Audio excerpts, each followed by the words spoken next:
Salut les enfants, c'est papa.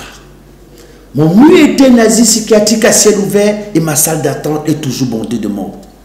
Vous savez, ce week-end, je réfléchissais sur le football camerounais et puis je me disais, est-ce que ça vaut vraiment la peine d'en parler? Oh, c'est juste en bas. Oh, le voilà. Regarde. Viens là. Viens ici. Regarde comment il tremble.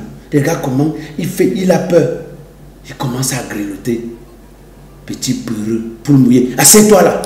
Assieds-toi au le sol. Il veut s'asseoir sur ma chaise. Ferme ta bouche là-bas. Quand on vous demande de fermer vos bouches sur des sujets que vous ne maîtrisez pas, vous voulez parler de tout. Tu ne connais pas quelque chose, tais-toi. Tu veux parler, tu es juste en bas. Méfie-toi. Hein. Regarde. Ce n'est pas douloureux, c'est juste en bas. Ce sera avec douceur, ce n'est pas douloureux. Tout doucement, c'est juste en bas. Alors, les enfants, je disais, oh, Albert Bida, ferme ta bouche. Quand je parle ici, un vieillard comme toi, tu n'as même pas honte. On parle du football, toi aussi tu parles. Tu veux être sénateur, c'est toujours toi qui veux être président de la fédération. Vous voulez tout être. Un pays où tout le monde veut être 8 choses à la fois. Mais ce pays est quand même, c'est extraordinaire le pays ici. Albert Bida, si toi on te demande de faire un tour de stade, tu vas faire. Si on te demande de faire un tour, tu vas faire. Mais tu veux parler de football. Méfie-toi.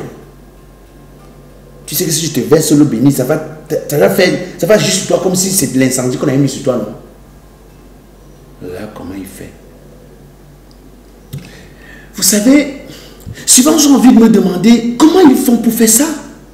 Comment ils arrivent à plomber le football? Mais voilà un pays où le football se joue dans les tribunaux et personne ne dit rien. Où tout le monde est tranquille. Quand je parle, c'est le bon Dieu, fils à papa, tais-toi, hein. Regarde comment il fait là-bas. On parle de toi aussi, tu parles. On te demande d'organiser une petite élection. Tu organises une élection avec des fraudes. Te voilà maintenant. Tu forces pour être là. Un fils à papa. Un enfant à qui on a tout donné. Méfie-toi. Hein. Serge, pourquoi tu fais le bruit? Serge, je t'ai dit quoi? Je laisse mon reste de manga. Pour que ça sèche, tu restes pas derrière fumer. Tu fumes le non sec. C'est toujours comme ça que vous agissez. Quand tu regardes la situation du football, tu as envie de te demander, mais qu'est-ce que ces gens veulent aux jeunes footballeurs? Il y a des Camerounais qui jouent au pays, qui ne peuvent même pas avoir de quoi manger après un entraînement. Des gars qui jouent au pays, qui ont une situation catastrophique, et des gens qui n'ont rien à voir avec le football. Ils se réjouissent. Au quotidien, ils bagarrent dans les tribunaux. Au détriment des footballeurs. Après, on va dire que les gars là ont même joué quoi à la CAF. Hein? Vous voulez que les enfants là jouent quoi au champ? On va dire qu'ils ont même joué quoi l'autre jour au champ. Vous voulez qu'ils jouent quoi au champ? Quand les enfants jouent au ballon dans des conditions déplorables comme ce qu'on voit là. C'est ce que je n'arrive pas à comprendre. Je me demande comment est-ce que... Serge Tamba, dis-moi, vous faites ça comment? Vous arrêtez à tout faire, il n'y a pas de championnat. Vous organisez le champ, alors que le champ c'est la compétition des personnes qui jouent sur le territoire. Et sur votre territoire, il n'y a pas de championnat, mais vous l'organisez quand même. Et puis, tu vois comment ils commencent à faire tous comme des mauvais esprits. Les enfants, c'est des papas. Salut les enfants, c'est papa.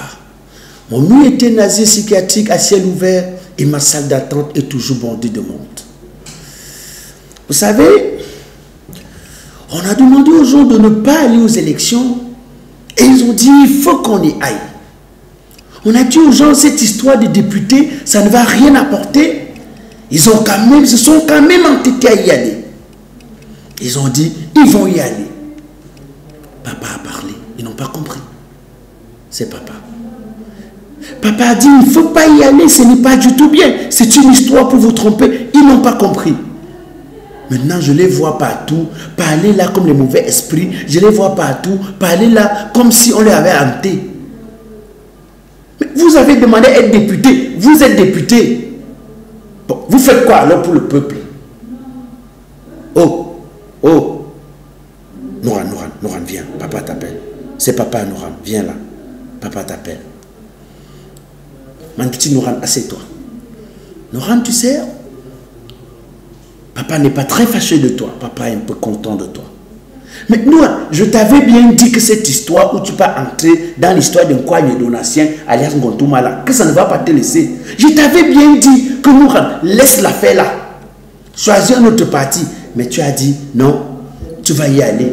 Tu essaies de faire bouger des choses, tu essaies de faire ce que tu peux. Mais Noran, ça ne donne pas, ma fille. Écoute, papa te parle. Papa te parle.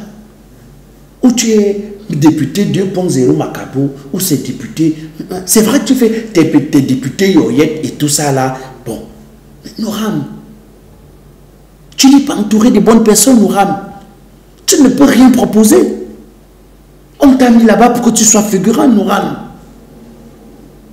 Quand je vais encore parler ici, je vais te dire qu'il faut laisser l'affaire là. Tu ne vas pas laisser. Je vais te dire que Ngouagne Donatien a déjà arrangé ces choses avec eux. Tu ne vas pas me comprendre. Noran, quand papa parle, il faut comprendre. Et Noran, ma petite Noran, papa ne te déteste pas.